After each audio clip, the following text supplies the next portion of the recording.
Thank you so much, Tony. I'm humbled by the very thoughtful introduction to myself and also to my team and what we stand for at the university. And I just want to reiterate that within the university, we deeply care about research ethics. We deeply care about research integrity. We also know that this is sometimes quite a challenging space to be in, both for those that apply, for instance, for research ethics, as well as for the committees that have to deal with the applications or the supervisors that are in a way sitting in the middle. But today we are not going to focus on research ethics specifically. We are going to talk about something that is part of your DNA. You wouldn't have been in this audience if you did not deeply care about yourself as a researcher and also care deeply about your integrity. So without further ado, let's look at where we are heading with this specific workshop.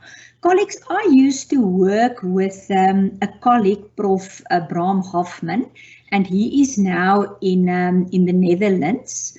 And this is a slide, and he gave me permission to use this slide. We were responsible for hosting an ethics educator event every year, and this is one of the slides that he always used. So what this slide actually focuses on is that knowledge is power.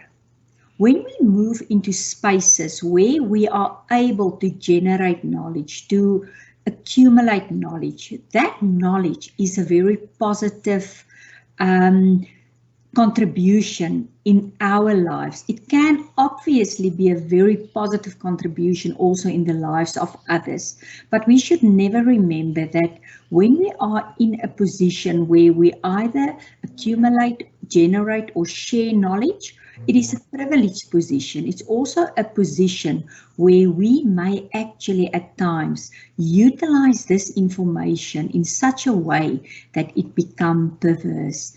And there are numerous examples of researchers who actually embarked on processes where knowledge was indeed used in a very perverse manner. So what are we then going to do today? We're going to focus specifically on the importance of research integrity as an integral part of who you are, but we will also focus on the role of virtues. And then I'm going to have a conversation with you about the difference between research ethics and research integrity. It seems as if sometimes there's not clarity about what would fit under research ethics and what would fit under research integrity. And obviously those two disciplines are interrelated, but it is important to remember, colleagues, that research ethics and research integrity are actually both disciplines. And in these disciplines, there are numerous gurus that write in that field. There are a lot of giants that came before us, and it is important to engage in their work if you are really interested in this field. Also, you can do research based on maybe a love for either research ethics and research integrity, and through that you can also expand the knowledge base of these two disciplines. And I'm sharing this with you because I have a very grave concern. My concern is that masters and doctoral students start off with their research project, and they read a lot. But sometimes they don't actually spend a lot of time to read specifically about research ethics. And if we think about it, consider yourself, for instance, doing something like phenomenology. So your research design that you choose, the approach that you are going to use in your study will have huge demands on the ethical considerations, your ontological position, the way how you view reality, the way how you view the generation of knowledge, the epistemology, all of those aspects are very closely related to research ethics. However, I fear that when it's time for students to engage in research ethics, it may not be in the first conversation with a supervisor when you start to think, or maybe even before that, when you've, as a PhD student and a master's student, when you conceptualize your idea about what you want to do, that is actually the time when you should already think about how ethics and integrity would apply to that specific study. Sometimes a study might not be feasible due to the scope of a study, due to the demands that that specific methodology will have for the chosen participants, for instance. Obviously, there are various vulnerable groups, and if you work with vulnerable groups, maybe you might be more sensitive to ethical matters in those groups. But my advice to you is read, read, read. Burn the midnight candle. If you are at a stage where you can actually identify your specific approach, your design that you are going to follow, make sure that you even if you Google ethical considerations for case study research, ethical considerations for narrative research, because it is very important to actually move into a deeper understanding of research ethics and move away from a tick box application of how you view research ethics specifically. The focus today is more on research integrity, but remember that research ethics and applying for research ethics with joy and with passion that moves you forward is actually very closely linked to research integrity. And I appeal to each and every one of you to please do not engage in research ethics and see it as just something that you need to get over, because actually through that process you are actually already conceptualizing your chapter 1 to a certain extent, but also your methodology chapter. And then I'm going to provide you with a South African tool that should guide you from the moment when you conceptualize your topic until you disseminate your study, and while you are safekeeping information, that tool must guide your practices as a researcher. So with that said, then we're not going to focus on plagiarism today, but if Tony wants, we are more than welcome to have a session on that also. So I am curious, colleagues, I'm not sure if you have actually heard about this study. So this study has been done in the 1960s. And if you have Netflix, it's actually quite interesting to view this documentary, because this was done in the 1960s when a researcher decided that he is going to involve a Jewish adoption agency in the USA. And he is then going to conduct studies on twins as well as on triplets. And what they did, they actually separated twins and triplets. They were looking at this whole notion, nature versus nurture. So they wanted to see if they split identical twins and identical triplets, what will happen? Will these children who share exactly the same gene pool, will circumstances influence their behavior so that in the end they might turn out different or not, they might have different beliefs, different value systems, and in a way they wouldn't be so closely aligned to each other based on this whole notion of the personal circumstances. So I'm not sure if you have watched this specific YouTube video, but I'm going to share it with you quickly. I wouldn't believe the story if someone else were telling it, but it's true, every word of it. Let me just share it with you. It started when I went to college. It was the first day of school. All these people are coming up to me saying, Eddie, how are you? Eddie, hi. I'm like, my name's not Eddie. I don't know what you're talking about. As soon as this guy turned around, I knew it was Eddie's double. I said, you're not going to believe this. You have a twin brother. Oh my God. As I reach out to knock on the door, it opens. And there I am. His eyes are my eyes are his eyes, and it's true. And then the story went from being amazing to incredible. It was an article to Twins Reunited. I think I might be the third. When people ask me what is the most remarkable story you ever encountered, I tell them it's the story of the triplets. You guys have been on the front page of every newspaper in the world. True. They were more like clones than they were like brothers. It was a miracle. There was nothing that could keep us apart. That's when things kind of got funky. Something was just not right. They separated these boys at birth. The parents had never been told that there were two other children. What was the purpose? Why? How could you not tell us? They're trying to conceal what they did from the people they did it to. When you play with humans, you do something very wrong. Who would be evil enough to come up with something like this? There's a lot of powerful people who would like to have the story silenced. There's still so much that we don't know. It boggles the mind. It's a mystery. I'd like to know the truth.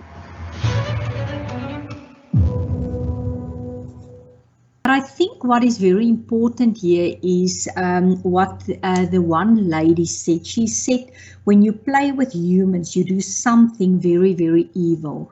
And an interesting turn for this specific study is the fact that the findings of this study was never published. So the records from this controversial twin and triplet studies were actually sealed at Yale until 2065, but apparently due to this Netflix documentary, two of these boys got access to it because the other one actually committed suicide.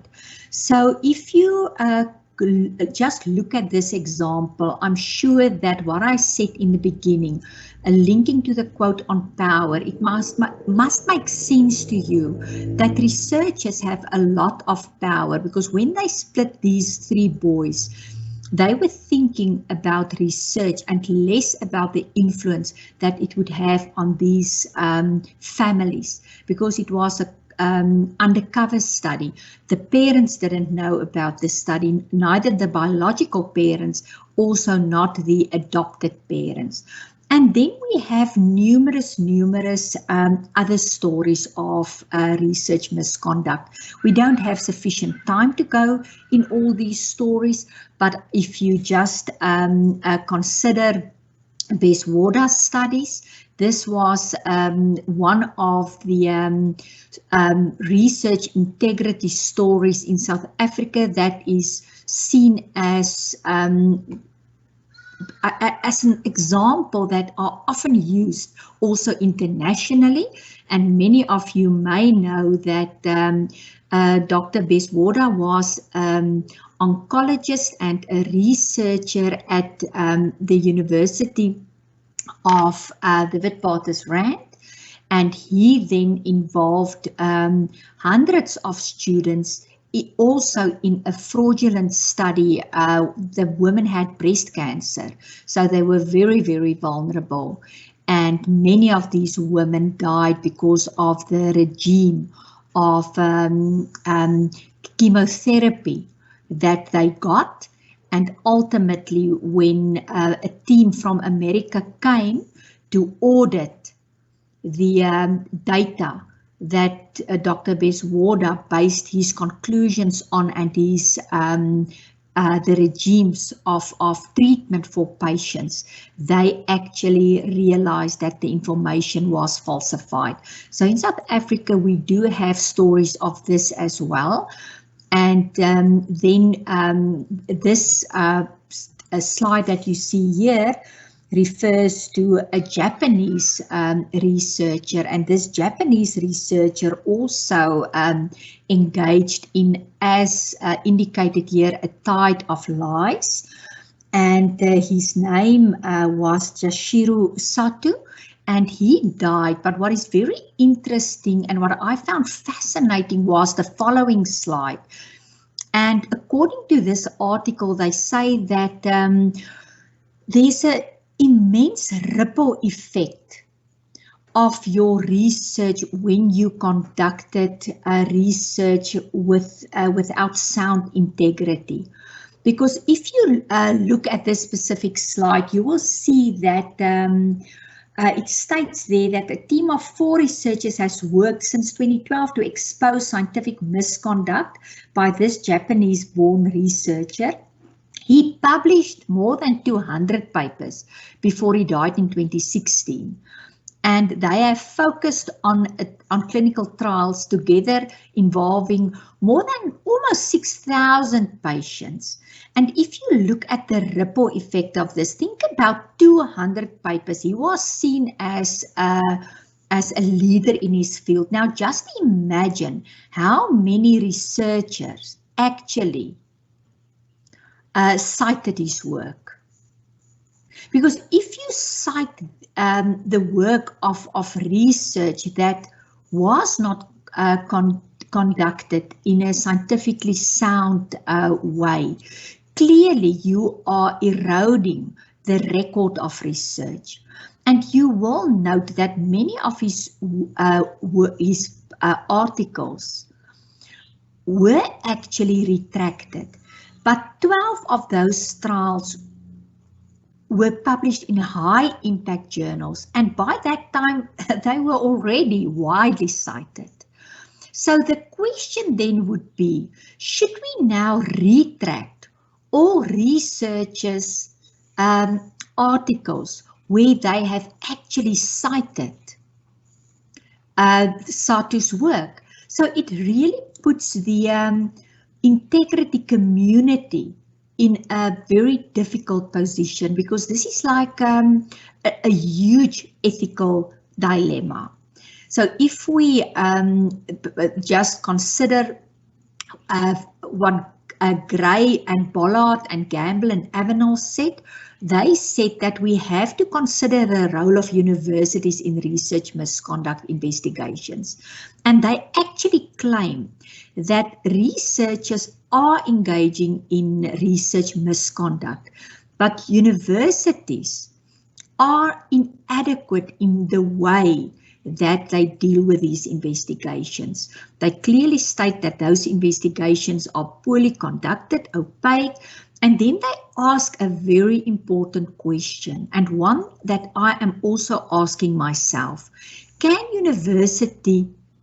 universities police themselves on research integrity? Or should there be independent organizations to evaluate allegations of research fraud? And I want to just share with you here that most universities in South Africa and globally are actually policing themselves. And how do they do it? They do what we are also doing at UNISA. They have policies in place. You should all know about the academic integrity policy. If you don't know that policy, it would be problematic for you as a researcher, because that policy should guide your practices. We've got the research ethics policy that also refers to authorship challenges. It also refers to how you should manage your data. It also underpins research integrity transgression investigations. And then we also still have a plagiarism and the copyright infringement policy.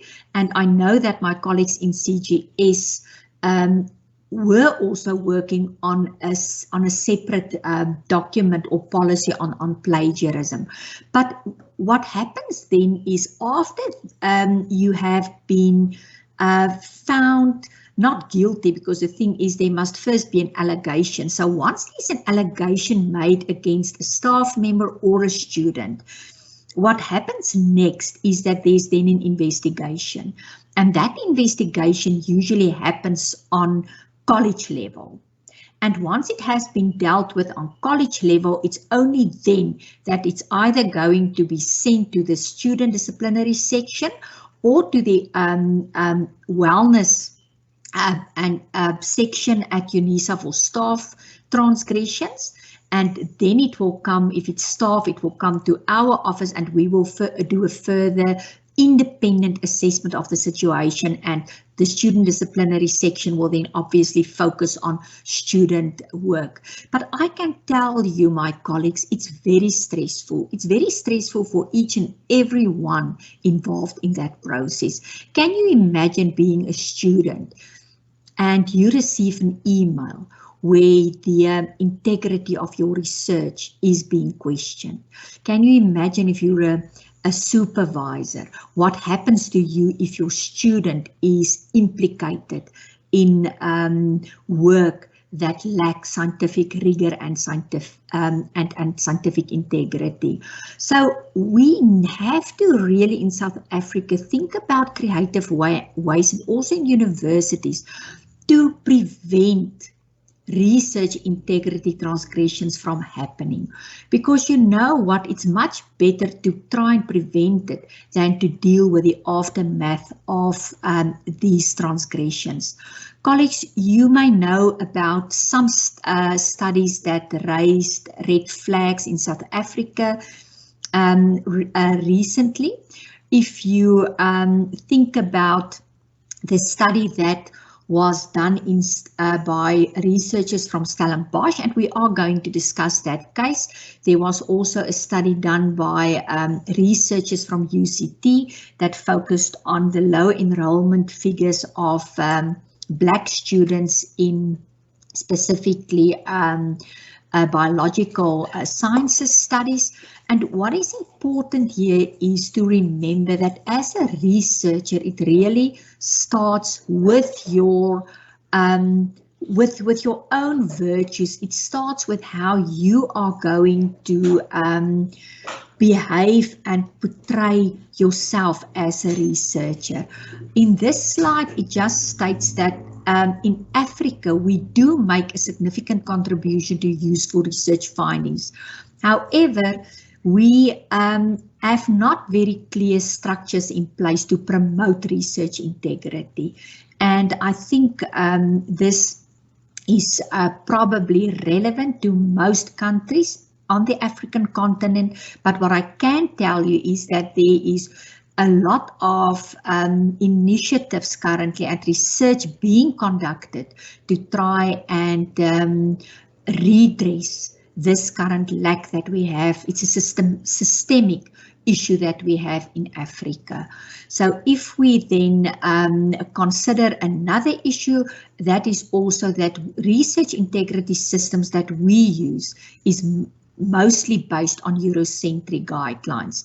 And then Francis Combi, he was also one of our panelists in last week's roundtable. He argues with fellow researchers that we should consider in Africa policies and structural and governance systems that promote responsible conduct of research, but that also speaks more to our local values, obviously without throwing out internationally accepted best practices, but maybe to generate also our own best practices in line with those best practices.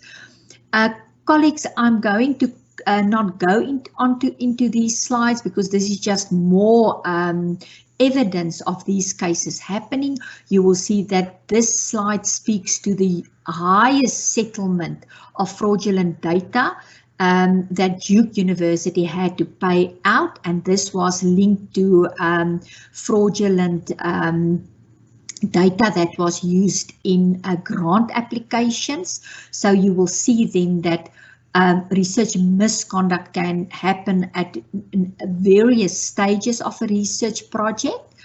And what I want to end the first introduction session with is to say that if we think about morality, morality is here, it's at a university in Rio de Janeiro, and on these very old steps, it is clear that even in the ancient times, mathematics and astronomica and physics, all of that were extremely important disciplines, but on the top of everything was morality, because you cannot do good research if you don't have a moral character as a researcher.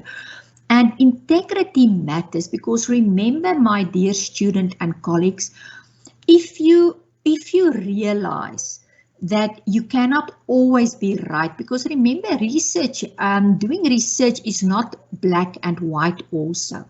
So you may sometimes do things that are not 100% right, but I think what Prof. Tuli Maronsela is calling us to do is, she is saying, but let us not knowingly do wrong. And when we know to do better, we must then do better. And how can we prevent falling in a trap of actually doing things that are not right? It's actually, we need information.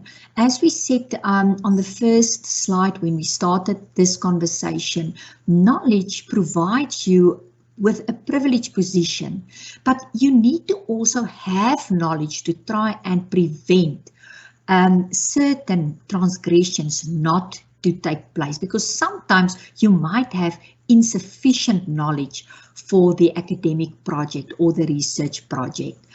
And now it actually then calls us forth, and it actually saying, but who are you?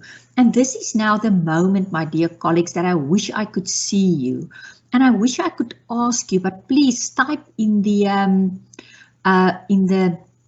chat section, who are you as a scientist? What do you believe the values of a scientist should be?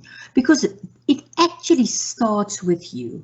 We've raised questions about, but what can universities do differently? Yes, universities can definitely critique their own processes. They can develop policies, but a policy would mean nothing if we do not have researchers that are really taking this serious as an art and a craft.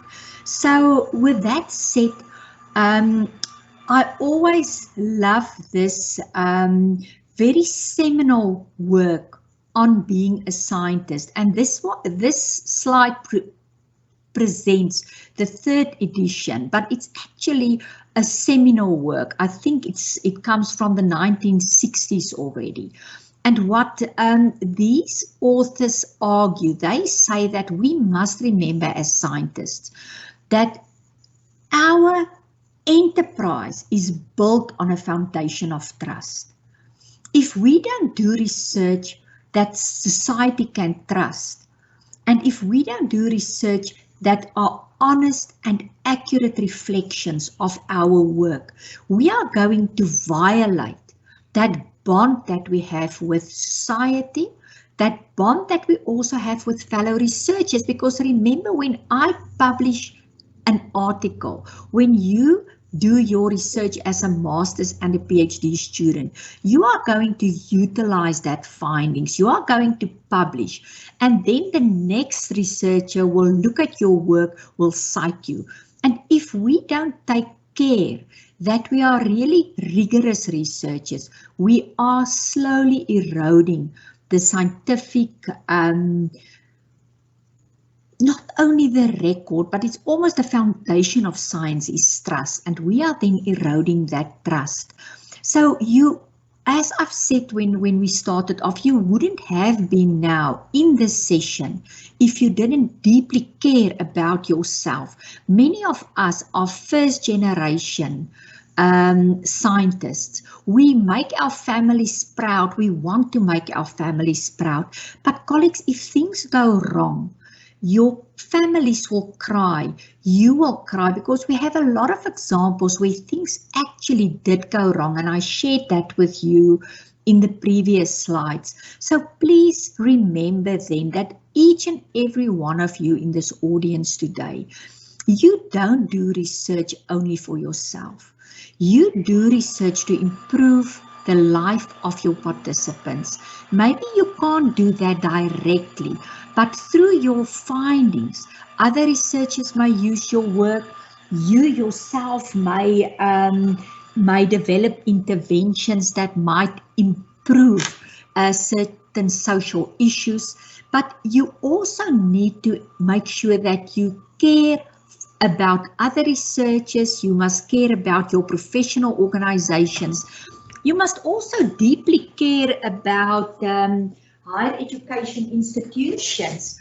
If you think about what happened with these studies, Duke University, for instance, their reputation was grossly violated when they had to pay out that settlement amount. Think about what happened at the University of Stellenbosch. I can promise you they were in a very difficult position when that specific researcher's work was flagged as lacking integrity.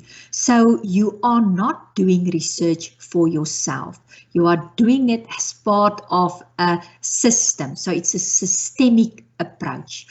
So just imagine now a person who always knows what to say, someone that can diffuse a tense situation wisely, someone that can deliver tough news gracefully, who is confident without being arrogant, who is brave but not reckless, who is generous but not extravagant, someone who actually mastered the art of being a person and being a virtuous person. And I want to invite you to watch that YouTube video on your own time, because this is about virtue ethics. So if we think about researchers then, and we take it back to the identity of a researcher, we can actually consider virtue ethics as very good guidance for us as researchers, because virtue ethics actually tells us that research ethics is never grey. No, let me rather say it's never white and black. It's different shades of grey actually, because it is about your character.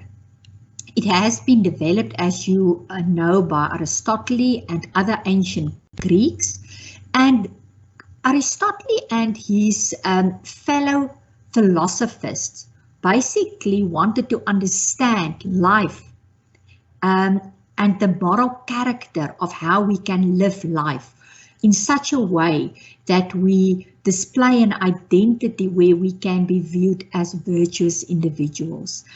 And virtue ethics then is basically asking us to be in a midpoint position. So on the one hand, we can there are numerous virtues, and I'm going to share you just a virtue wheel, but let's use this as an example. As a researcher, I can be cowardice, or I might be reckless, or I might display courage. And colleagues, there are many examples of this. So let's use maybe an example. If we think about yourself as a student, for instance, and you are going to publish from your master's and your PhD, you already know that you should be the first author, because that is in line with UNISA's policy and the M&D procedures. However, you might not be interested in actually publishing. For PhD students, you don't have a choice now, but in the past you might not have been interested. But can you see that sometimes due to a power relationship, you could decide that, oh, you know what, let my supervisor use my work. I'm not even interested in this. And I don't even want to maybe be named on that article because I don't really care. So in a way, you would then move from this middle position of courage to either a reckless position or to a cowardice position. Maybe something happens and you don't want to discuss it or share it. So the middle position is so important, and I must say, since I've been aware of the middle position, I'm thinking quite differently about research. Let me share with you a recent example. Recently, a colleague asked me about her student is doing research, but the student is doing research on a specific, in schools, in a few schools, and when the student actually entered into a gatekeeper permission with these schools, the schools then told the researcher that their name should not be identified as part of the dissemination of that study. So the researcher obviously promised him that it was part of the gatekeeper agreement with them, but now came the time for the researcher to submit the dissertation or thesis. And the problem was that even though he or she did not identify the schools by saying that I have involved school A, B, C and identified their names, it was evident which schools participated when you looked at the reference list, because he used policies from those different schools. And then the supervisor contacted me and she asked me, so how can she now deal with that situation? Because she knows that you actually need to be rigorous in your reference list, because that is part of the audit trail of your study. So how can you deal with that? And what I was advising her to do was, I was saying that let's consider this middle position and ask ourselves, and obviously there was different virtues now on this middle position. Let's go on to the I'm going to go to this specific virtue wheel now, and then we quickly discuss that. So let's think about, she made a promise to them, to those schools. And in that way, she has accountability. So let's say we have the virtue of accountability. So she has accountability towards those schools because she promised them that she will keep their identity a secret. However, now she already obtained the information, and they would probably never know if she identifies them. But in that middle position, you've got two important aspects to consider, because you now need to basically decide, how can you deal with this privacy that you promised a heuristic person, the schools, but also how can you deal as an accountable researcher with this important responsibility that you have to be transparent, for instance, in terms of your the references that you used. And what I told her to do is to move to a middle position, because they wanted to, in the end, they were not 100% sure. So I said, but let's take the middle position. And in this middle position, let's consider the rights of both the scientific community as well as the rights of these schools. And remember that when we consider virtues, we can never say that all virtues will weigh exactly the same at a specific point when you make a decision.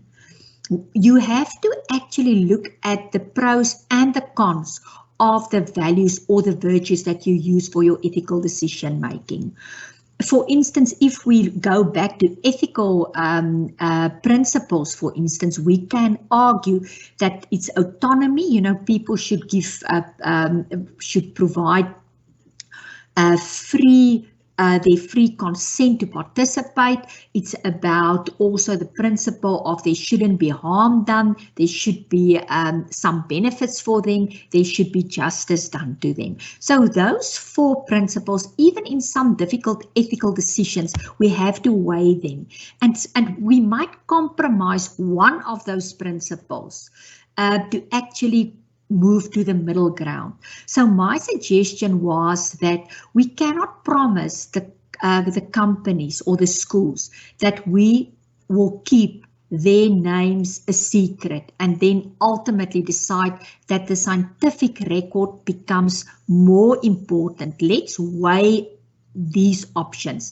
And in the end, the middle position decision that we reached was the student will rather refer to the schools by using pseudonyms or by, say, school A, B, or C, and then all policies will be de-identified, but the student will have a record where there's the exact name of the policy and then the code name used, so that there's a clear audit trail. So if something happens, the examiners might ask for that specific code list, and even if something happens that needs a full investigation or an audit, then there will also be that list that can serve as proof that this is a rigorous research study. So I hope that my example is providing you with some idea that research ethics is very seldom just black and white. It's often grey, but you need to engage in conversations. You need to understand the underlying principles and the values to buy into that. But it really starts with you being a good person. You must have these virtues. You must have a person that believes that it's important to be trustworthy. You must understand that transparency is important, and we're not going to go through all of these virtues. But that is where we start. We cannot create rigorous science without engaging with good researchers that really cares about research. And for that, you need to take care of yourself. If you are sick, if you are not healthy, if you are unhappy, if you do not have good relationships, obviously, colleagues, you might take shortcuts, and life isn't always just going to be easy. So I'm also not trying to sketch a very idealistic picture here for yourself, but in a way, to be a good researcher requires you to also look at the way you live your life, and that links back to virtue ethics then. So in terms of as M&D students, remember that for graduateness, there's also a link. There's some of the authors that I consulted indicated that for you to actually grow in terms of your graduateness, you need to be trustworthy individuals. You need to be able to use discernment, and that is that middle position. You must be conscientious, compassion is important, and integrity. And we don't have time to go through all of this. But remember then that research integrity requires that you are a reflexive researcher. You must be able to apply ethical decision making. And remember, ethical decision making takes time because you need to weigh up numerous options, and you need to weigh those options against each other. Ultimately, you need to make a decision then in the middle position where you are trying to do the least harm. Also, if we look at a virtue, remember virtues are followed by actions. So if we think about, for instance, the virtue of honesty, honesty would mean that if I'm an author, I should credit all the contributors of my work. Courage would mean I should talk with my supervisor when I am in a difficult situation, or when I need assistance, or maybe sometimes I should have the courage to ask for additional assistance if I cannot work with my supervisor in a collegial fashion. And I'm not going to go through all of that. But remember then that you need to ask yourself today, what are my virtues? What do I really value as an M&D student, as a supervisor? What do I value? And sometimes context can assist us to actually lose some of our values. Also, if we again are in situations where publish or perish, we may take shortcuts, and I'm now speaking to the supervisors also. So colleagues, let's quickly look then at ethical decision making. So I'm going to ask Tanya to assist me here. Let's play a bit of the dilemma game, and I hope, Tanya, you can see the responses. But think about yourself as a researcher. And you have just finished a project on criminal activity in Cape Town, and then one of your colleagues, you ask a colleague to read your results, and then the colleague is telling you, you know what, if you publish this findings the way you have now captured it, it's going to negatively influence a specific ethnic group. They are going to look particularly bad. And now you are in a position where you know that if you publish the research the way that it has been written up, you believe it's the truth, it is actually going to stigmatize a specific group of people. So what are you going to do? Are you going to leave the conclusions as they are? Are you going to leave the conclusions as they are, but you are going to make sure that they are not too widely disseminated to try and protect yourself? Are you going to tone down some of the conclusions, or are you going to tone it down, but you are also going to organize a press conference to give additional information about how the results can be interpreted? So Tanya, let's hear from you. What does our esteemed colleagues and our esteemed students are saying? Which options would they go for? Yes, maybe before I give my answer, I see some students have started to justify their decisions, and some who choose A are saying they will leave the results as they are because it's morally correct, and by changing them it will compromise the results if they adjust or take other option. And just somebody also, sorry, Rita. Somebody also asked, why would there be an emphasis on ethnicity in this study? Okay, so colleagues, let's continue then, and remember now that this is often what we deal with as researchers. We might have certain dilemmas. So let's quickly, I hope that, okay, so now let's look at this. This is now the slide. So my question to you is, can a researcher be too honest? This is my question. Can a researcher be too honest? Remember the middle position. So honesty is in the middle. On the one side, you have a dishonest, you're not telling the truth. On the other side, you have telling the truth too much that it might have negative implications. So now that we know this, or considering this, Tanya, what are your views? What are your views of that study? Of a study where, do you believe a researcher can be too honest?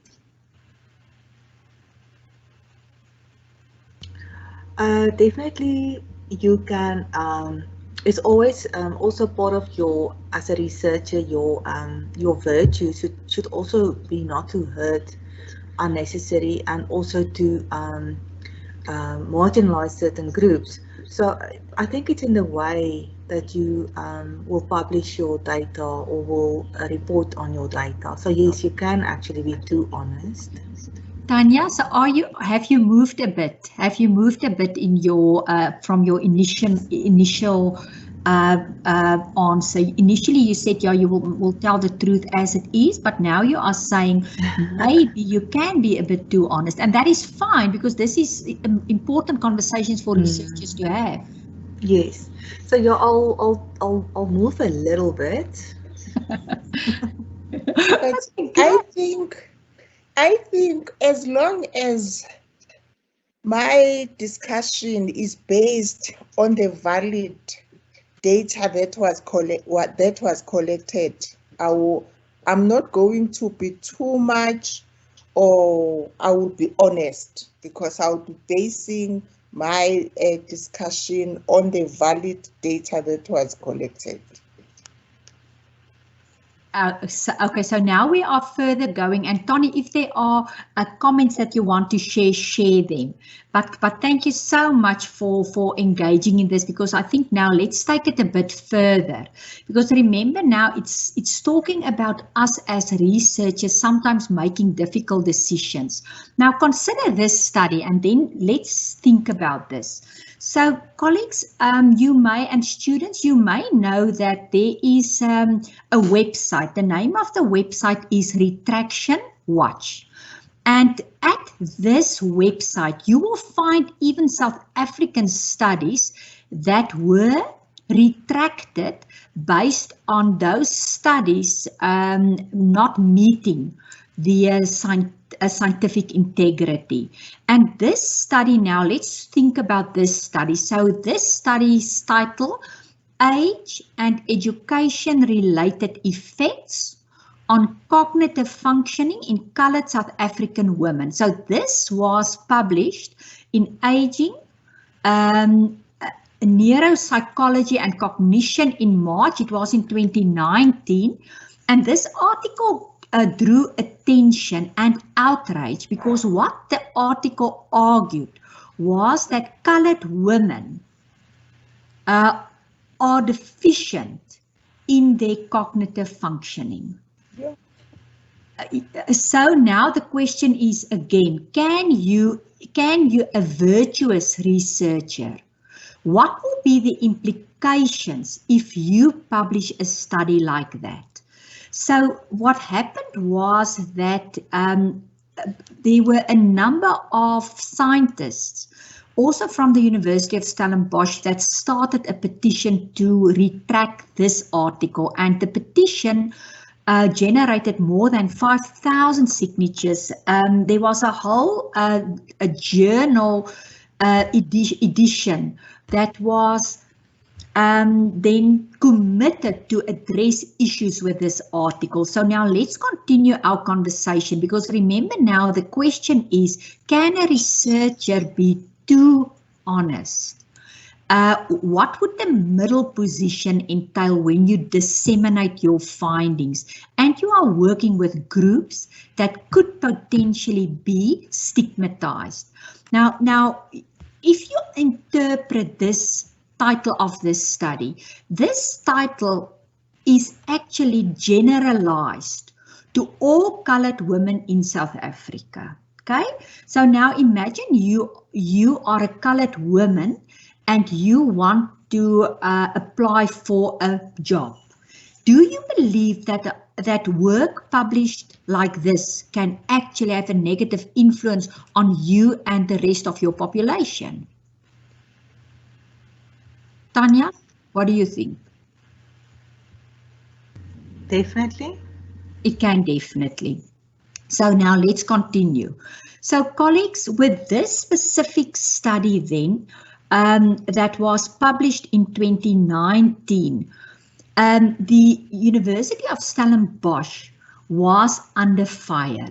And now I want to share with you, and I think Prof. Mbata, that is where I agree with you, you must be very clear that when you disseminate findings, you actually followed rigorous processes. Because if you look at this study, first of all, we're going to link it now also to a principle that should guide you as a researcher in the middle position, to take a middle position. But these findings probably did indicate that a group of women, and it was only 60 women, only 60 women participated in this study. Maybe there were some challenges in terms of cognitive functioning on the scales that they have used. But can you see, students and colleagues, we cannot generalize this study. This study only involved 60 women from the Western Cape. So it is very, very dangerous to generalize this findings to all the coloured women in South Africa. And if you go back to your the title there, you will see that it creates the impression that it is actually referring to coloured women in South Africa. And I always believe that people are not malicious. So I don't think the researchers themselves were also malicious, but I think something slipped through. And I think what is important to remember here is think about the stress for these researchers also. The stress for the Ethics Review Committee that approved this specific study. I can't give you detail because I don't have access to that detail, so I can't even base my conclusions here on assumptions, but I can tell you that this study should have approved ethics approval because the University of Stellenbosch is one of the best universities in South Africa, and I know that they have a very solid research ethics system in place. But in spite of ethics approval, this study was published and it had detrimental impacts not only on these researchers, but there was the potential impact also on the coloured women. So if we go back now, can you see that a researcher can be too honest in terms of the specific findings? And I'm now not speaking about specific scientific flaws possibly in that study, but if you think about this question, what would be the middle position?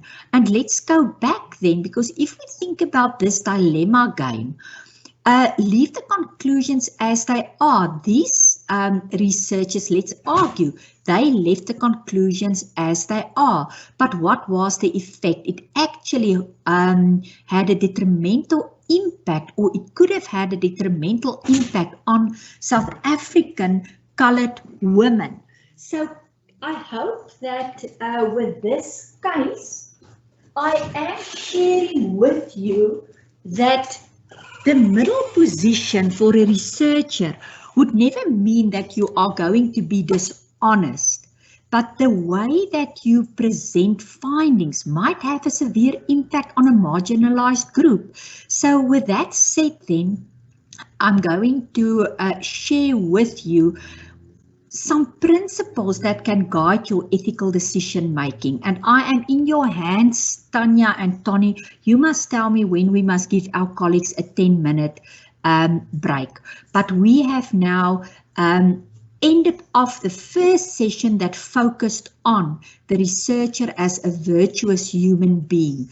And that in that position, you have to be a person that are actually reflexive, that must really think about the potential harm that your findings can do. Why, for instance, would you want to use race or race as a demographic in your study? If you are doing a study on gender-based violence, race would be critical. But why would you want to include race as a variable in a study that doesn't link specifically to race? The same with gender. So all of these decisions that you make as a researcher, should be considered within the context of where you live and work as a researcher. In South Africa, we live and work in a space where race is important not to ignore, but race can result in certain groups being stigmatized, being marginalized. Therefore, just using race as a variable without a clear justification should not happen. Supervisors should question it when their students want to include race and gender as a demographic variable in their studies, because this is context-loaded terminology that could result in something being published that will harm a specific community. Colleagues, again, I don't know if these researchers initially only targeted colored women. Maybe they did not. Maybe this was a study focusing on women and their cognitive functioning, and then it was a very interesting finding that colored women in that specific area indicated that there was lower cognitive functioning on the tool that they have used. And maybe they then decided to publish that, but I can't say that this is actually what happened because I don't have the inside knowledge about those matters. But my message to you is those researchers suffered because of that choice. We must now learn from that case so that at least for them, there is something worthwhile that other researchers can do in future, not to again engage in studies that could marginalize certain groups. So I see that Tony is saying, can we not break 11:45 to 11:55? And I am also open to that. So I'm just going to then say, what are we going to do next? So when we come back from our well-deserved comfort break, we will now look at the difference between research ethics and research integrity. And when we consider the concepts then, let's just continue until 11:45. You will now already know that integrity is about honesty. Honesty in proposing, performing, and reporting research. It's about the honesty and accuracy in representing contributions. So can you see that you cannot use a sample size of 60 and then what you do is you generalize your findings to a whole population across South Africa? That is problematic.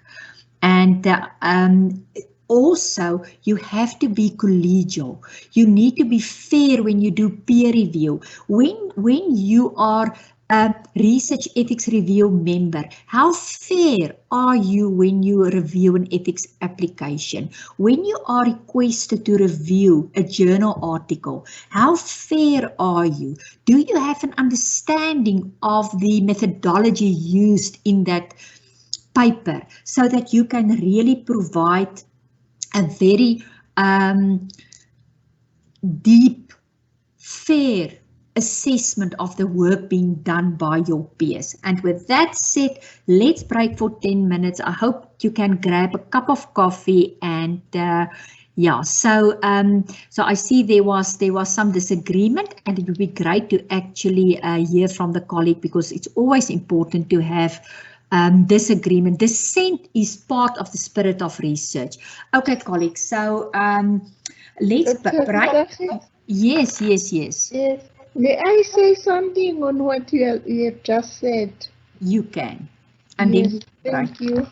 And moreover, try to avoid extrapolation, especially if your sample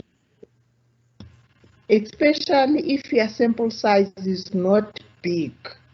Avoid extrapolation because you'll end up giving wrong information and wrong conclusion. So thank you so much for Adele for raising some important questions, and I don't want to belabor the point about the study too much, but what we can do is, for those of you who are interested, there was actually a response in the journal that published this article, had a whole journal specifically dedicated to address this study. And what they did, they actually started off unpacking the methodology. There were some scholars that made comments on the methodology, and then in the end the researcher also had an opportunity to defend the study. So what I think we should do is we can make that available to you, Tony. Then you can maybe disseminate that for, you know, maybe to everyone. If they're interested, they can have a look at it, because that's part of the scientific enterprise, is that whenever we engage in research, our work can actually be questioned by others, and then we need to be able to defend what we have put in press.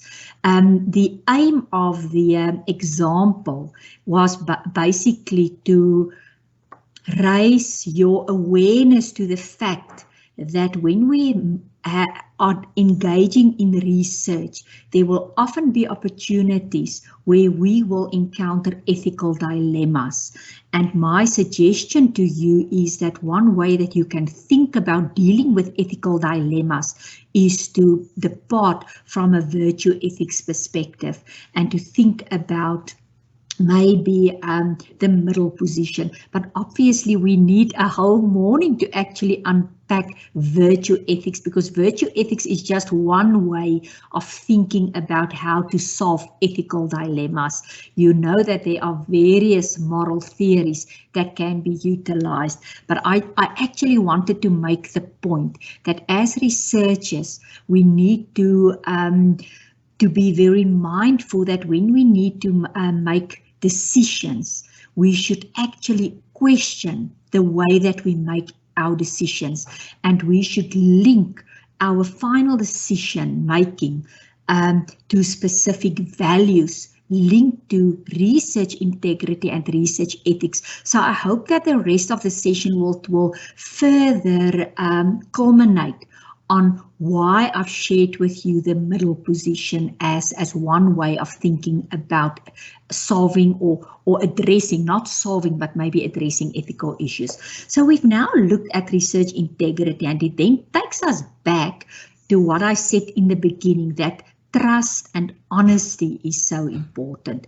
So let's look at the difference then. What is the difference between research ethics and research integrity?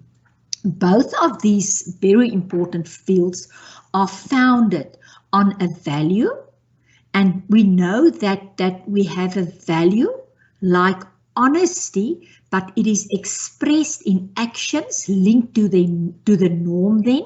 So if I'm an honest researcher, I would, for instance, then honestly cite all the scholarly literature that I'm using, so that would be a norm then. And then there are also institutional processes and procedures in both these fields that regulate scientific outcomes. So research ethics starts in the beginning when you actually position yourself in such a way that you question what, as a researcher, you ought to do. What ought you to do to protect the dignity of participants, to ensure that they are not harmed, to optimize benefits of research to the participants as well as to society, and then also to act with fairness and to be just. Whereas research integrity is a position where you actually are guided by professional standards as well as institutional and governmental regulations. So your research integrity discipline gives you guidance on what researchers should do or what you ought to do. Whereas within research ethics, there are numerous questions on what you ought to do. In research integrity, there are actually clear guidance on what you should do, but we cannot divorce research ethics from research integrity. So let's unpack this a bit further. Also then, it is important to remember that when we think about research integrity, you can view it as a continuum. On the one side, you will have ideal behavior, where we refer to responsible conduct of research. And then on the other side, you may have the worst behavior that a researcher can display. And worst behavior from an American perspective and a Eurocentric perspective can be linked to the acronym FFP. It refers to falsification, fabrication, and plagiarism. So in scientific communities, these types of behavior are usually seen as cardinal scientific sins. But in the middle position here, and it's not the same as the virtue ethics middle position, but in the middle here, you've got questionable research practices. And questionable research practices can be things that often slip through. No one may actually even know that you have embarked on questionable research practices. It could be, for instance, in qualitative research where you have promised your participants that you will give them feedback of a study. And then what may happen is your research study has been concluded, and now you are moving on with your life. You don't even think about the participants anymore, and what happens then is you never send them the feedback that you promised. So no one may know that this happened, but next time when the participants are invited to participate in research, they might not be very willing because they might feel in a way that you have violated their trust, also depending obviously on the sensitivity of the study. So there are numerous questionable research practices. For instance, you store your information maybe on a hard drive. And I'm talking about maybe your participant data on a hard drive. The hard drive gets stolen. So that could also be a questionable research practice. And you will see that is why with research ethics applications, often there's a clear link, because in research ethics applications, there are questions linked to the protection of the data, for instance, a data management plan, because we know that this is often where researchers may lack certain skills or the ability to engage in best practices or good practices there. So if we then look at the difference between integrity and ethics, we started off to say that virtues is very important. And let's now link it to principles. So if we think about integrity, a simple way of conceptualizing integrity could be to say that it is doing research in ways that promote trust or confidence in the results, the researchers and the research community by adhering to professional standards. And colleagues, a professional standard here could, for instance, be validity, reliability. In qualitative research, it can be measures to ensure trustworthiness, because as a scientific community, we believe in rigorous research. It would mean that if I work in a lab, I will have an accurate logbook or a lab notebook so that someone can actually audit that specific logbook. So it is adhering to professional standards, whereas ethics is that you don't want to harm participants, researchers, employers, funders and society. And if we merge these two, and I don't want to spend too much time on the example of the study done by our colleagues in 2019 in Stellenbosch, but you will see there's a very close relationship, because on the one side you have to look at the scientific record of a study before you can actually lay a claim that a study doesn't display integrity, but also you need to look at the ethics part, and the ethics part mean that contextually, we must be very, very sensitive not to harm participants, researchers, employers, funders, or the society. Now, let's quickly look at principles. So if we look at the principles that are usually provided as part of integrity considerations, honesty is critical in all aspects of research. Accountability in the conduct of research, professional courtesy and fairness in working with others, good stewardship of research on behalf of others. And this is from the Singapore statement. But in South Africa, we've got our own integrity statement that we are going to unpack, and it was born after and in line with the Singapore statement. So if we consider ethics then, the general principles and well-accepted principles under ethics include autonomy, respect for others. It also aligns to dignity, the do good principle, the do no harm principle, and then the fairness and justice principle, that we need to be fair and just in all our decisions. And this is part of the Belmont report, and UNISA subscribes to both the Singapore statement and the Belmont report. You will see that in both our academic integrity policy as well as in the research ethics policy. So if we then look at the differences, and I'm not going to read through all these text on the slides, but you will then see that integrity violations then are usually linked to the cardinal sins being plagiarism, but it can also be text recycling.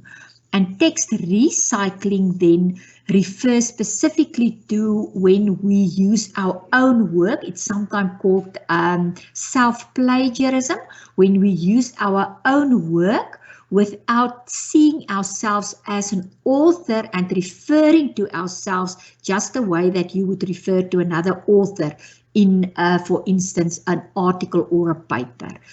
And falsification is when you falsify your information, and fabrication is when you fabricate data, so you actually make data up.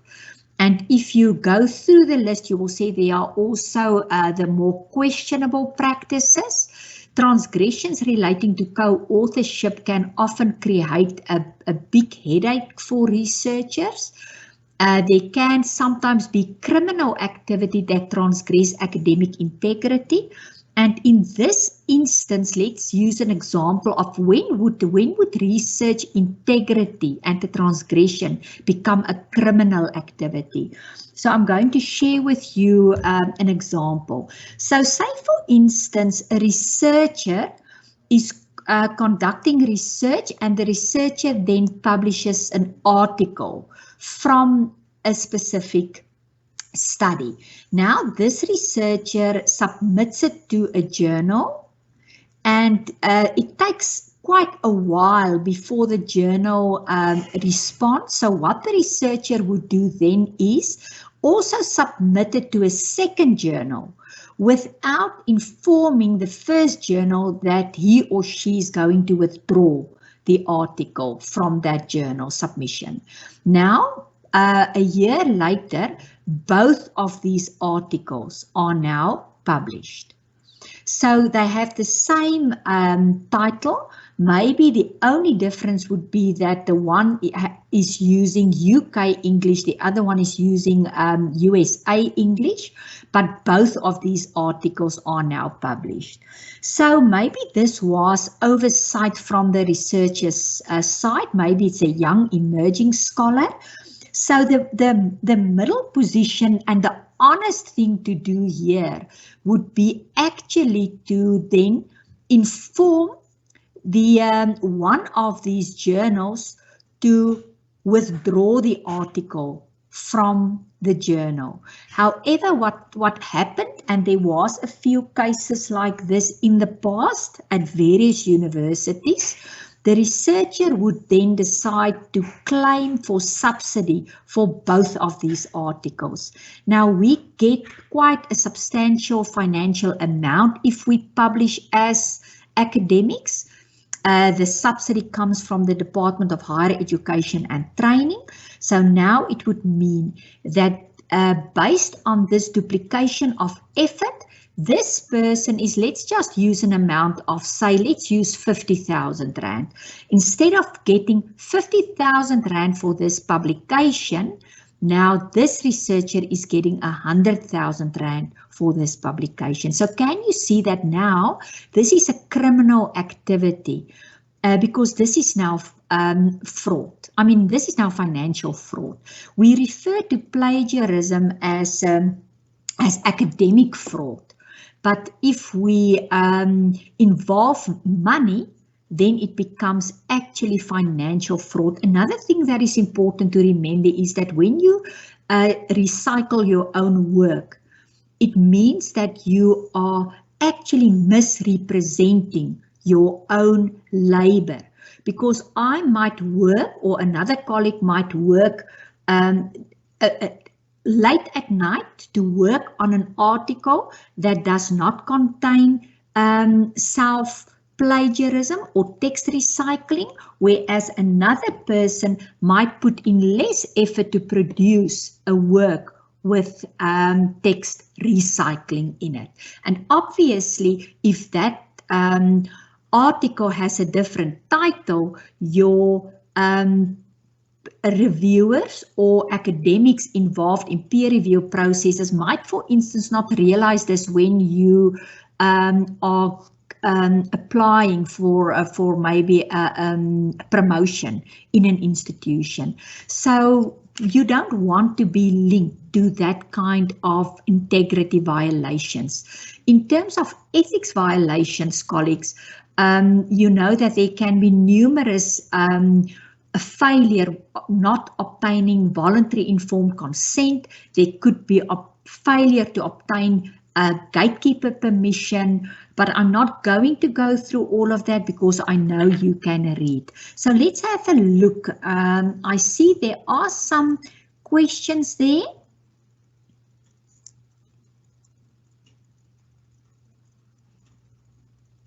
Okay, so I'm not sure. I think it's just comments there. So colleagues, if you want to stop me at any time, the moderating team, you are more than welcome. So I'm going to then move on and share with you at UNISA and at most universities in South Africa, how do we then look at research transgressions. There are categories of research transgression because obviously most universities, including UNISA, position themselves to support academic development. And based on this strong developmental approach, there are certain categories. So the first category is referred to as minor contraventions or transgressions. And this is now relevant to a situation where, as a student, for instance, you submit a proposal to your supervisor and your supervisor picks up that you have committed, I don't want to say you committed plagiarism, let's rather use better language, and we say that in that proposal of 30 pages that you submitted, the supervisor can see that there's a very high similarity score. Then in that case, that we must now decide where will we categorize that case. So let's quickly go through the categories and then you can tell me where you think where that would be. So if we have a minor naive contravention, usually it's only undergraduate students. So this might be, I am a first year student and I plagiarize in my assignment. So you will see that in this context then your lecturer would be supposed to follow up with you, to assist you, maybe give you 0%, but you should have possibly, I hope, the opportunity to redo the assignment if it's a first time offense. And that would then be a minor naive contravention. And can you see it's restricted to undergraduate students? However, now we move to moderate contraventions. And these contraventions refer to cases in which a researcher or a student used information sources in a consciously injudicious way. So in a way now there's a case that there's some negligence involved. And it could maybe be a minor contravention at a more senior academic level, or a minor contravention perpetrated by postgraduate students, or first-time minor contraventions perpetrated by employees. So now let's go to serious contraventions. So serious contraventions now refer to serious transgressions by employees or students, and now it's serious when we can say that it is intentional, or we can also link it to negligence. Or there's a failure to take reasonable steps to ensure adherence with obligations to prevent any form of academic misconduct. So now I want to ask the students. So if you're a student, you're a postgrad and you submit your proposal and there's a very, very, very high similarity score, where would you put your own project? Would you say that it is a minor contravention, a moderate, or a serious contravention? My dear moderating team, I hope we can get answers from our students and colleagues here. Yes, Dr. Visagie. There were questions that were coming in, but Tanya was responding to them. But students, they are asking some of the questions, and I believe we'll have more inputs from them. Thanks. Okay, but for now, my question is, if you're a postgrad student or you are a supervisor, where would you classify a student's proposal with a very high similarity score submitted to you for submission to the Higher Degrees Committee? Rita, we have a response, minor. Okay, so the person is saying it's minor.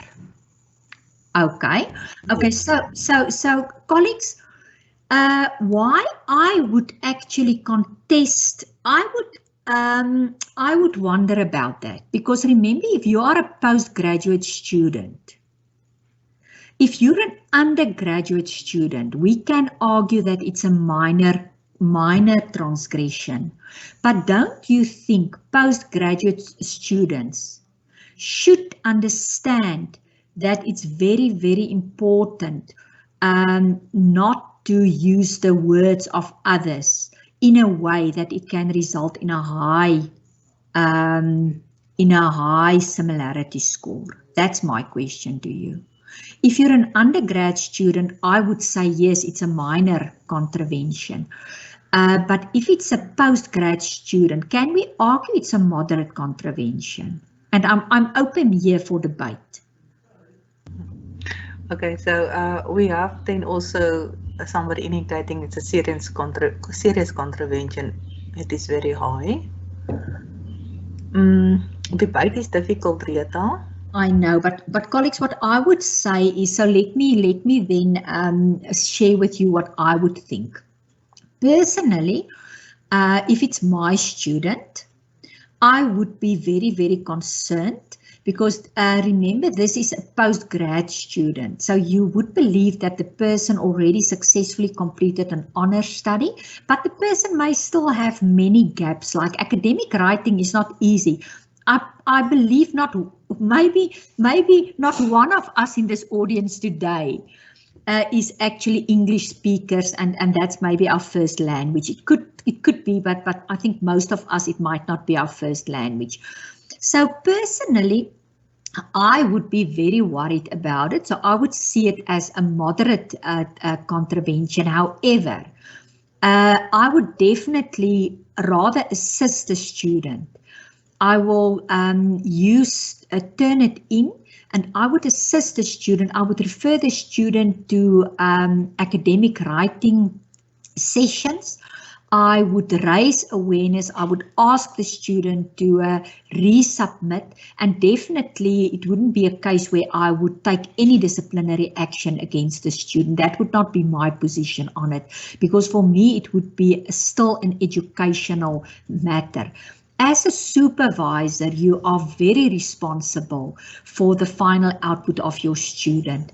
So it is the supervisor's responsibility to make sure that when the student submit a final draft and when the student are ready to submit for examination, that you have actually embarked on an investigation or an assessment of the Turnitin report, because in UNISA we don't follow the belief that if your similarity score is 25%, we can argue that it's high or low. That is not how it works.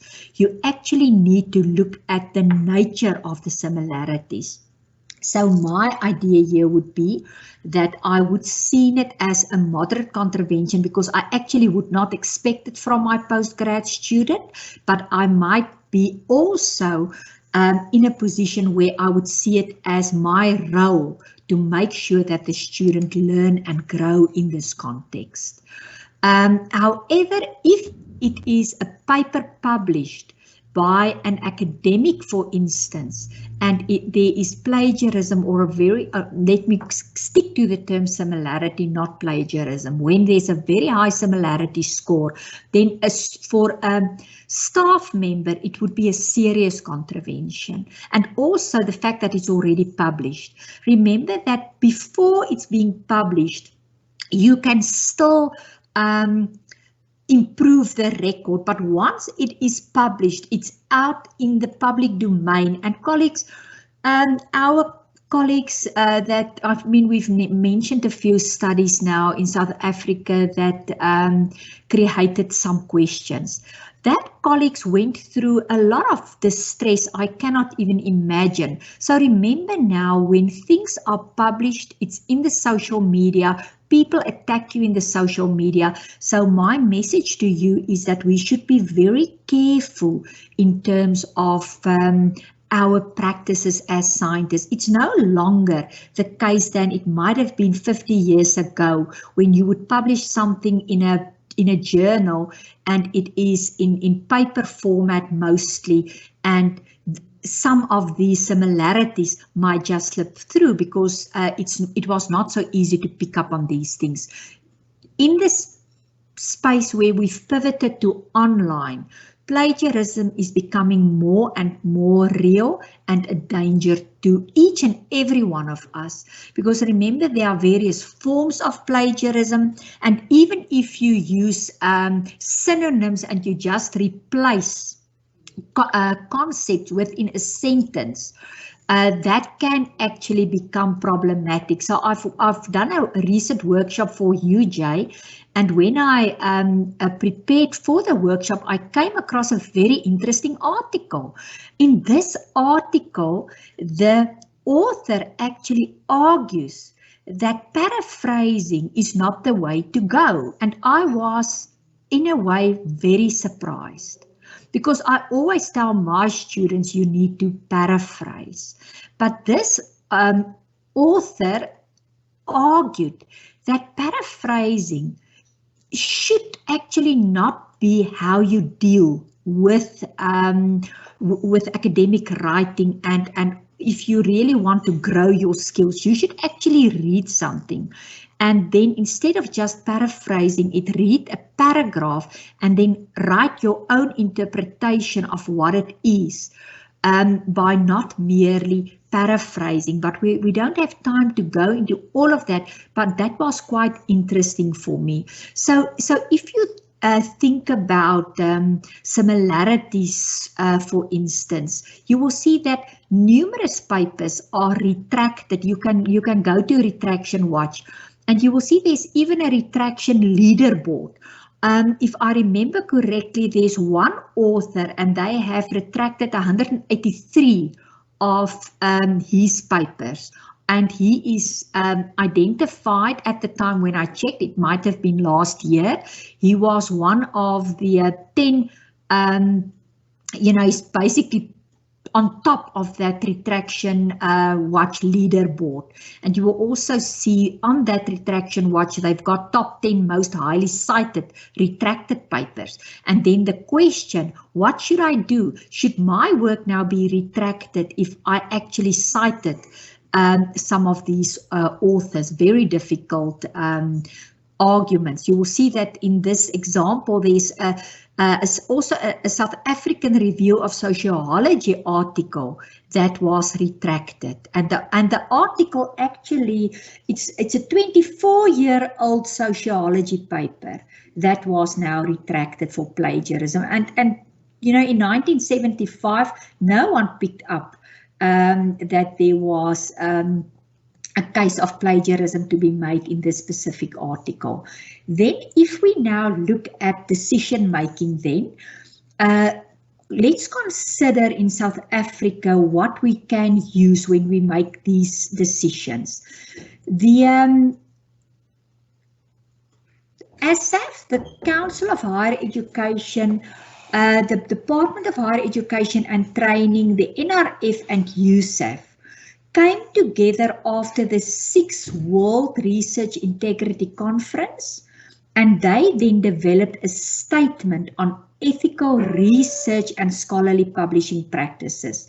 And when we spoke about the middle position previously, I actually referred to some of these principles that can guide us when we have to make a decision. For instance, if we think about being honest, being too honest, or being displaying dishonesty. So what would be the middle position? Now just look at what this statement is saying on number 7. This statement is saying researchers and institutions must be sensitive to the potential impact of their research on society, marginal groups or individuals, and must consider these when weighing the benefits of the research against any harmful effects, with a view to minimize or avoiding harm where possible. So colleagues, that takes us back to the study of the colored women then. So think about our context. We live in South Africa, we may live in Africa. In the context where we live, we have certain geopolitical, certain very important economical considerations. We have racial considerations. We are not situated in Europe, for instance, where race might be less of a concern for us. So you will clearly see that this consortium of institutions based their work then on the Singapore Statement on Research Integrity, and I shared with you those principles, and you will see that they say as researchers we need to do the following. We need to take responsibility. And what does it mean for us to take responsibility? as researchers, we must abide by regulations.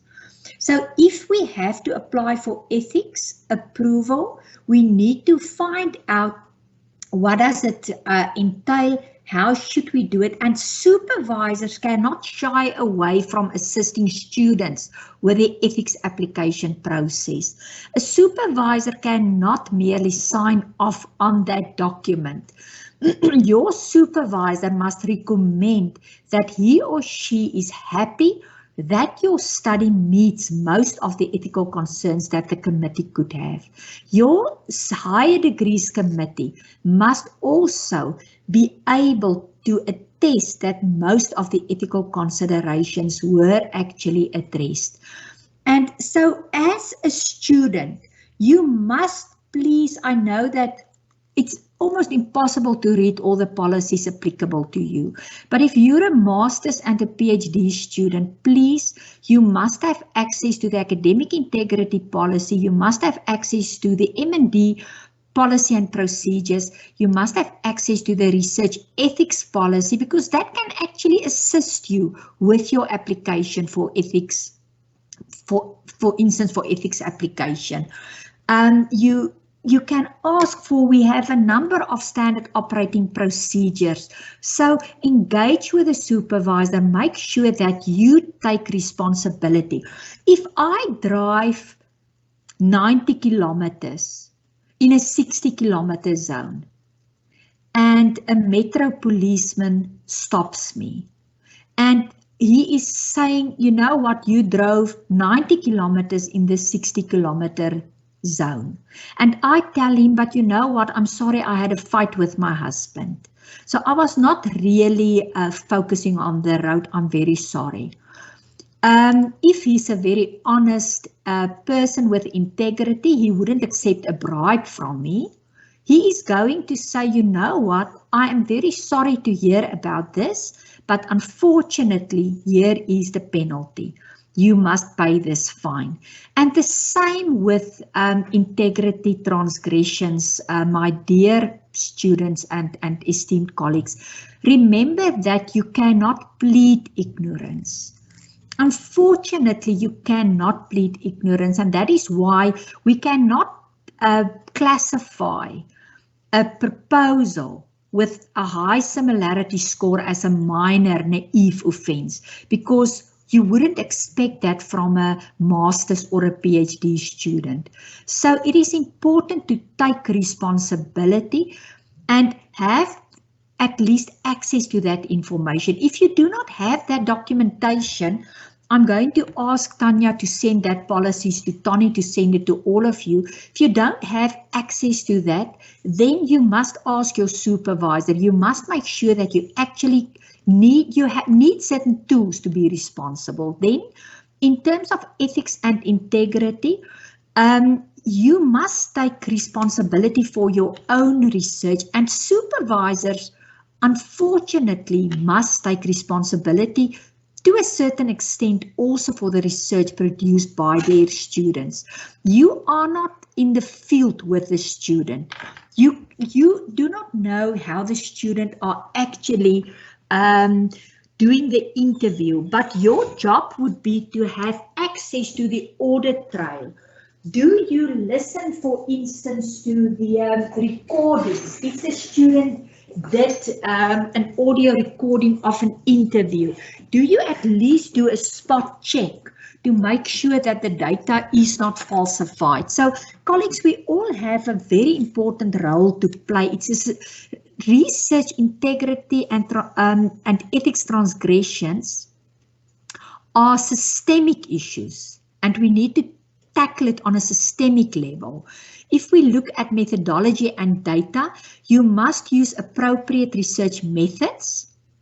That is why you cannot have a sample size of 60 individuals in a quantitative study and then generalize it to a population of how many million are we in South Africa? But I mean, now I can't actually express, because I don't know, for instance, certain ethnic groups might have certain specific You know, there might be the sizes of those ethnic groups might vary. But can you see why research ethics provides you with a wonderful opportunity to plan for your work, to find out how big your population will be, to make sure that when you do quantitative research, you will have a sample size that will not be questionable, that cannot result in skewed interpretations.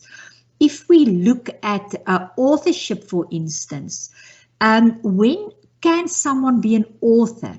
And I'm going to end off with authorship and specific guidelines of authorship. So let's move on to the next point, and that is, I may not be an author on an article, but it's very important that if I was a statistician, for instance, that my contribution can be acknowledged.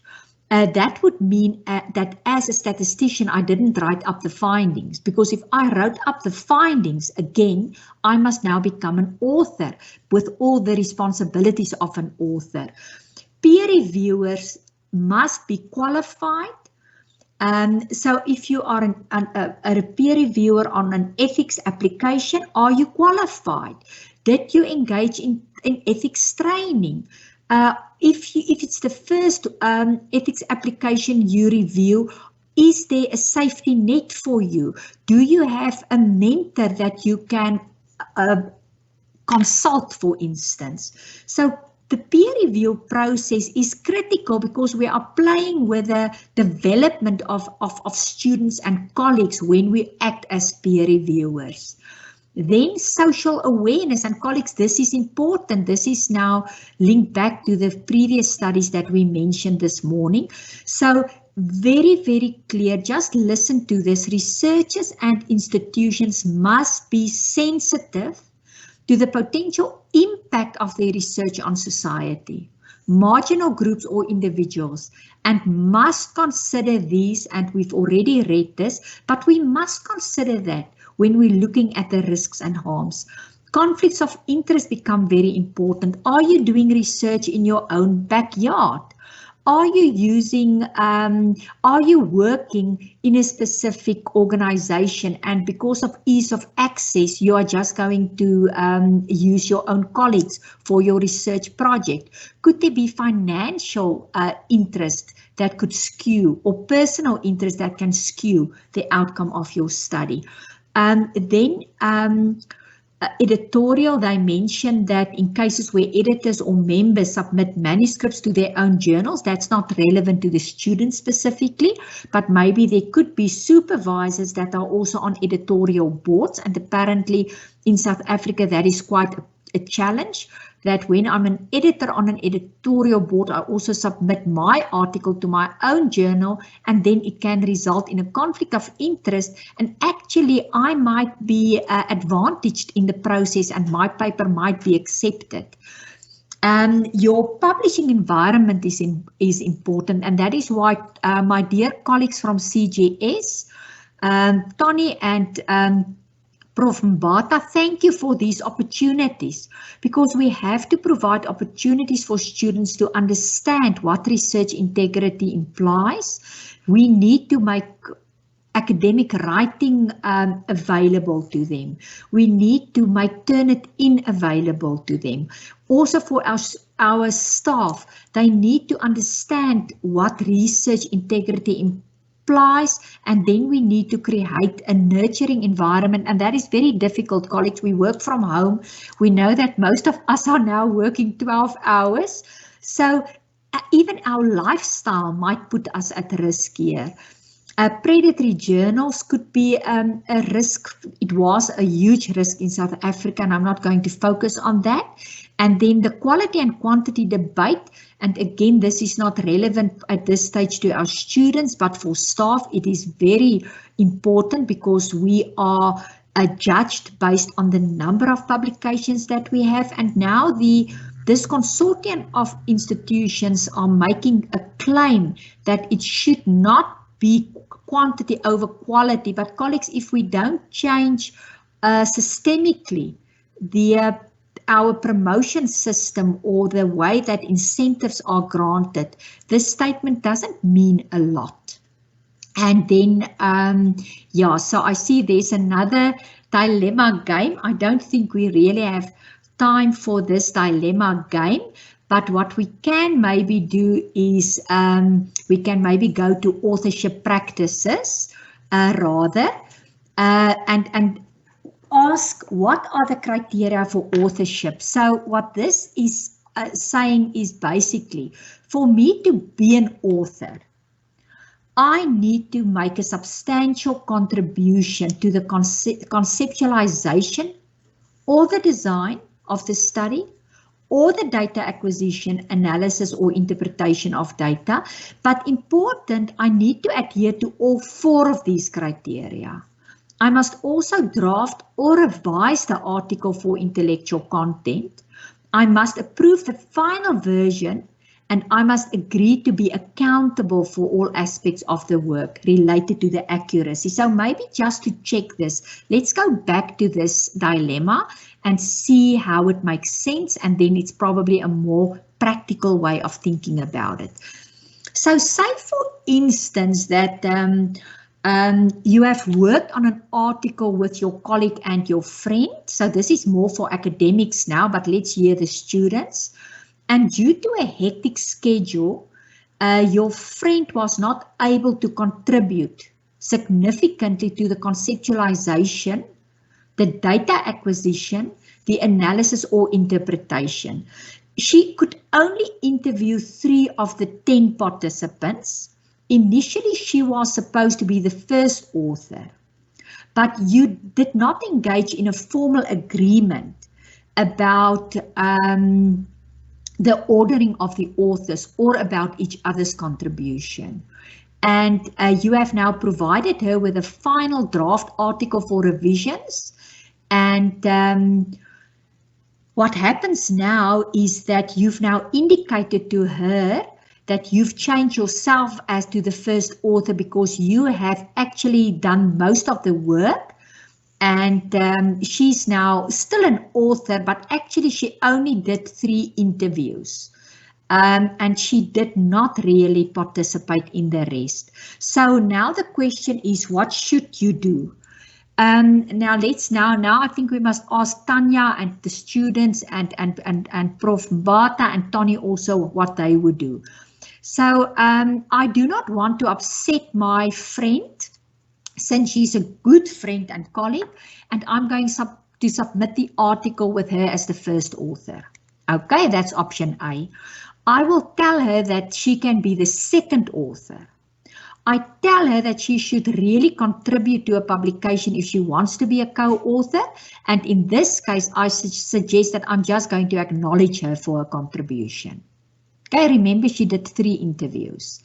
I accept her proposal that she will be the first author. We publish the paper under both our names. However, she must now repay me. So next time I'm also not going to do a lot. Then she will be the first author and I will be the second author. So colleagues, let's hear from you. We've got 2 minutes for this, and then I think we must open the floor and find out if there are some questions. So Tanya and my dear Prof. Mbata and Tony, or students, what option would you go for? For me, I see it's fair, because during the process she will know that if she doesn't contribute, then I will just acknowledge her. Ach, you are too clever, Tony. You are too clever. Okay, so colleague C would possibly be the best answer here. Tanya, do you have an idea? I also see from the student side there's a C. Yes, this is a difficult one, but C would be the best option to go. But you can maybe lose a friend, but in the long run, it's okay. I don't see any other comments. The students are tired. Okay, so I support C again. The friendship, I don't think the friendship will be at risk, because I will explain why C is supposed to be YC is the best. And moreover, my colleague will learn and then will have knowledge and skills for future publications. I support that, but what I want to add is that I'm also responsible for this dilemma as a researcher, because actually how it should have worked, and we don't do this, but from the very beginning there should have been an agreement. Because initially she was the first author, and maybe that was at the time in order. But now things can change due to these authorship criteria, because these are the criteria for authorship. And at UNISA and most universities across the globe, these are accepted authorship criteria. And you will see that a person needs to meet all 4 criteria. So clearly my friend here does not meet all 4 of these criteria, therefore she will be only acknowledged. However, I've dealt in my office with numerous authorship complaints, and it seems like as academics, we are still not really engaging on this topic before we start off with projects. We allow this to organically develop. There are maybe not formal authorship agreements, and it doesn't need to be from legal services, but maybe as a group, there should at least be maybe an email with some guidance on what we are going to follow.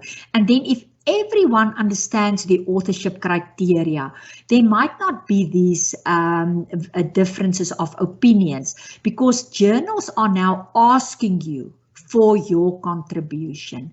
And I can promise you, if that colleague said that I only conducted 3 interviews, the journal will not accept the colleague as an author also.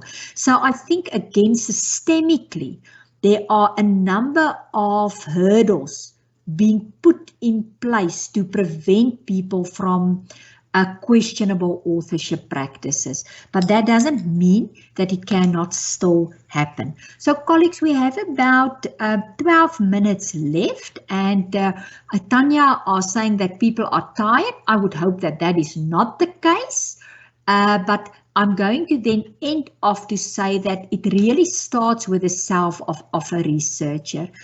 View yourself as researchers in this audience today as people that are going to make a difference. I so wish I could have engaged with you, see you, hear your voices. I actually am saddened that we have this wonderful opportunity to engage with so many of our students and colleagues, but unfortunately due to online platforms, we don't have the immense opportunity to engage with you on a more first-hand basis. But remember that you need to consider yourself at the center and then the institution. We need to do more to capacitate our students, and supervisors play a critical role. So make sure that you enter into your engagements or in your student that you have contracts with your students. As supervisors, make sure that you also engage in those agreements. It's not contracts, it's agreements with your supervisors, and really embark on capacity building initiatives, because it is made available to you. And with that said, I am going to end off to say that there are many statements on research ethics and integrity. You can see that there's even a Bonn consensus statement focusing on that. But in South Africa, we can abide by the joint statement by the NRF, ASIF, the statement that I shared with you and that Tanya will send to Tony to disseminate between all of us. And let us pause here and ask if there are any questions.